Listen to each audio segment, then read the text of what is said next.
Voici 10 minutes, le podcast des Français dans le monde pour aider tous ceux qui se préparent, qui vivent ou qui rentrent de mobilité internationale. En l'occurrence là, préparez-vous pour partir en Australie avec Élodie Quincieux. 10 minutes, le podcast des Français dans le monde. françaisdanslemonde.fr. Qui n'a pas rêvé de monter dans un avion, de traverser le monde et de se retrouver la tête en bas pour visiter un grand pays immense qu'est l'Australie. On en parle avec mon invité. Bonjour Élodie. Salut Gauthier. Eh bien, content de te retrouver pour parler de ce site, départ-australie.com. Tous ceux qui ont envie, et les plus jeunes de nos auditeurs, de vivre la grande aventure, c'est une destination que tu recommandes. Tu en as fait plusieurs dans ton parcours. Il y a un coup de cœur, visiblement, pour ce continent. Oui, on va pas se mentir, c'est vrai que j'ai pas mal voyagé et l'Australie, il y a quand même quelque chose, je dirais pas en plus, mais en tout cas quelque chose qui fait qu'on y revient. Tu vois, j'y suis déjà allée 4 fois et je pense que j'y retournerai sans hésitation. Un petit mot sur ton parcours. Tu es originaire de l'Isère, tu fais des études de marketing et communication à Grenoble et puis tu vas pas mal voyager. Un PVT en Nouvelle-Zélande, pas bien loin, l'Asie du Sud-Est, l'Amérique du Sud et puis à ton retour quelques boulots avant de t'intéresser en 2017 à ce qu'est la première version de Départ Australie. Tu travailles avec une amie sur ce développement. Aujourd'hui, vous êtes 4. Je salue Julie, Mathilde et Naya. À 4, vous aidez les Français à partir vivre là-bas. Départ-australie.com. Il y a quand même clairement chez les jeunes, grâce au PVT, un vrai attrait. Le PVT, on peut rappeler un peu à nos auditeurs comment ça fonctionne ? Alors en fait, le PVT, c'est un accord binational, donc entre 2 pays. Et là, c'est en l'occurrence entre la France et l'Australie. C'est un visa qui permet de rester 1 an et de travailler et de voyager en même temps. Parce qu'avec un visa touriste classique, on peut partir en Australie, mais seulement voyager et pendant 3 mois. Avec le PVT, on peut rester pendant 1 an. Il y a aussi des étudiants qui partent là-bas. Aussi, c'est vrai que pour apprendre l'anglais, quitte à choisir entre, Londres où il peut faire un peu gris et l'Australie où tu peux avoir la plage, je peux comprendre que ça attire. Après, il y a eu la période Covid avec un pays qui a décidé de fermer ses frontières. Pendant 2 ans, c'était un petit peu compliqué. Ça n'a pas dû être la fête d'ailleurs pour vous. Non, on va pas se mentir, c'était un peu compliqué. C'était compliqué. En fait, on s'est toujours tenu à faire en sorte de donner des informations parce que c'est vrai que ça a été un des pays qui a le plus été dur vis-à-vis du Covid puisqu'ils ont fermé toutes leurs frontières. Donc on essayait de tenir au courant, de se renseigner sur des infos vraiment du gouvernement et tout ça. Donc bon, c'était un peu calme, mais au moins à la réouverture des frontières, on était là et prête à accompagner de nouveau. Et 2024, aujourd'hui, c'est open bar, tout a été remis en ordre, les chiffres de départ vers l'Australie ont repris la norme ? Complètement. L'année dernière, en fait, comme il y a eu une sorte d'engorgement, on va dire, puisque pendant 2 années, l'Australie était fermée, dès que la réouverture des frontières a été annoncée, il y a beaucoup de PVTistes qui sont partis. Et du coup, on est arrivé sur des chiffres bien plus élevés qu'avant, avec de nombreux PVTistes qui sont arrivés. Donc 2023, ça a été une année qui a été assez intense. Et là, on sent que on revient à des niveaux un peu plus normaux, on va dire, avec plus de saisonnalité. Il y a un peu moins de départs en ce moment, par exemple, avant d'attendre la réouverture. Enfin, pas la réouverture, mais les départs en septembre. Alors, premier sujet, le transport. On va au bout du monde. Faut s'armer de patience quand même. Tu l'as fait 4 fois, 4 allers-retours. Voilà, ça prend un peu de temps. Oui, effectivement, c'est un peu long, on va pas se mentir. Le vol est assez long et faut pas hésiter à faire des escales parce que je sais que là il y a un vol direct qui arrive là, qui va faire Paris-Perth. Mais bon, c'est quand même 16 heures de vol, il faut les tenir les 16 heures. Ouais, c'est violent. Et on s'arrête où, logiquement, si on fait 1 ou 2 étapes ?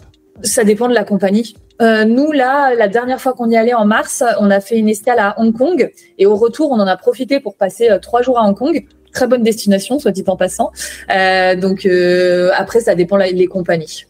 Et puis, quand on arrive là-bas, on choisit quelle ville ?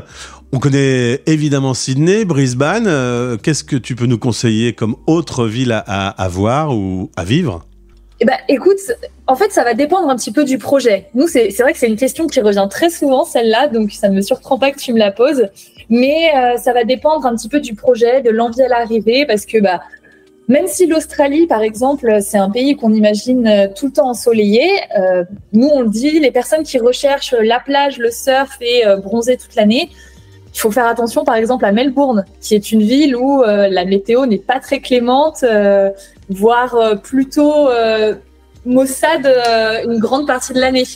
Donc, mais par contre, c'est une ville qui est en termes de culture et d'animation, il y a beaucoup de choses qui se passent.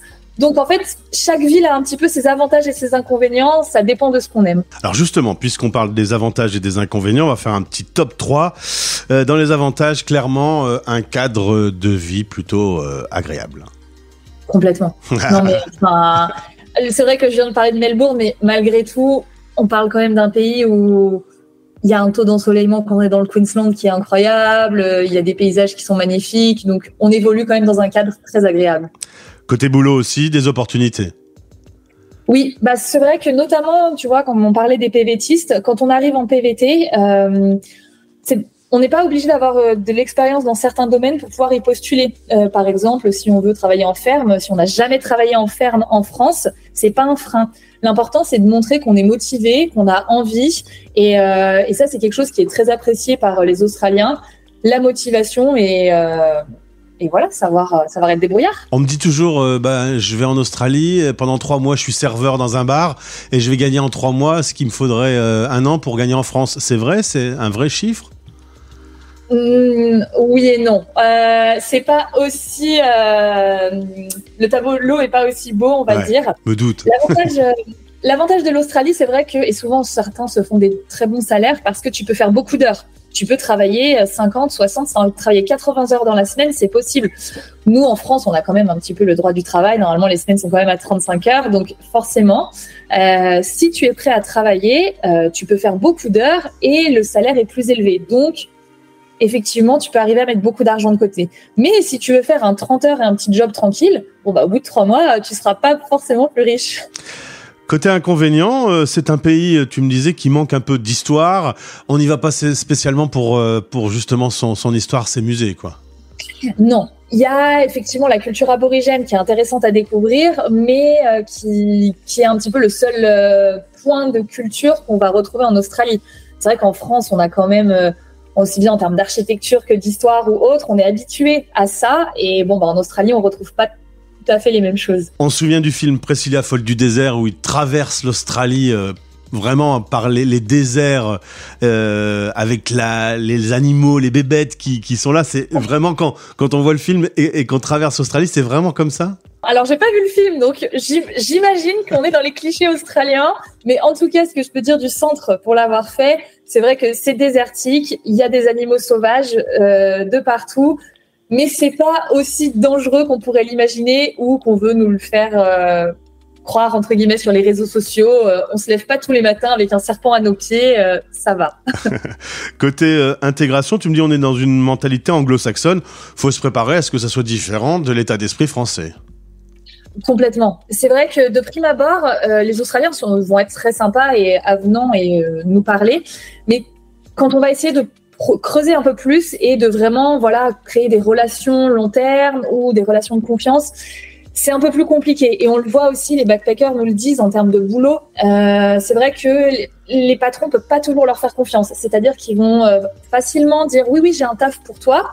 Et puis finalement, 2 jours après, dire non, en fait, j'en ai plus. Ils ne sont pas très fiables. Et ça, c'est vrai que ça peut être un peu déconcertant. Et alors, dernier point négatif, évidemment, quand on est français, la bouffe. On va pas là-bas pour faire des bons gueuletons dans des tables 4 étoiles.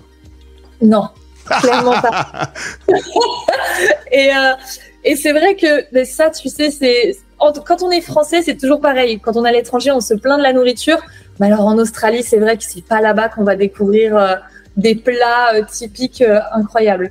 Par contre, on fête Noël sur la plage avec un barbecue, c'est quand même pas mal. Ça, c'est vrai que c'est assez original. Je pense que la première fois qu'on fête Noël en Australie et qu'on voit que tout le monde est sur la plage avec son bonnet de Père Noël quand même, c'est assez original. Alors, le site départiraustralie.com, vous le pilotez de la France. L'idée est de répondre à toutes les questions. C'est quoi le top 3 des questions qu'on vous pose le plus souvent sur cette destination ? Alors, sachant que nous, on a une communauté surtout de PVTistes, alors celle de la question de la ville d'arrivée, elle revient très souvent. L'anglais, Après, c'est une question, mais moi, je parle pas très bien anglais. Est-ce que je vais me débrouiller ? Et donc, on leur dit, voilà, ça dépend. Souvent, l'intégration, si tu y vas pour apprendre l'anglais, c'est sûr qu'être immergé dans un pays anglophone, tu progresses plus vite. Et après, je dirais qu'en troisième question, c'est un petit peu nos coups de cœur, de savoir, les lieux à voir absolument, qu'est-ce qu'il faut, sur quoi il faut s'orienter. Sur le site, vous proposez des services également, notamment l'assurance.